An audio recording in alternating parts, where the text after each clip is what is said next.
এমন ভয়ঙ্কর হবে মৃত্যুর সময়ের পরিস্থিতি। মূসা নবী বলতেছেন সে মরতেও পারে না যে শান্তি পাবে, উড়েও যাইতে পারে না যে রেহাই পাবে রে। ও বন্ধু, দেখবেন উত্তপ্ত তেলের কড়ার মধ্যে বন্ধু রুটির টুকরাটা ছেড়ে দিলে ক্ষণিকের মধ্যেই বন্ধু ভাজা ভাজা হয়ে যায়, ঠিক কিনা বলেন? বন্ধু, এই দুনিয়ার আগুনের কথা মূসা কালিমুল্লাহ বলেনি। ও বন্ধু, পরকালের আগুনটা কত হিংস্র হবে জানেন? হযরতে আবু হুরায়রা রাদিয়াল্লাহু তাআলা আনহু থেকে বর্ণিত।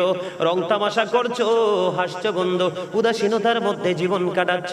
আমার নবী বলেছে জাহান্নামের আগুনকে 1000 বছর বন্ধু তাপ দেওয়া হয়েছে, আগুনের রং হয়ে গেছে বন্ধু লাল। আরো 1000 বছর তাপ দেওয়া হলো, আগুনের রং হয়ে গেছে বন্ধু সাদা।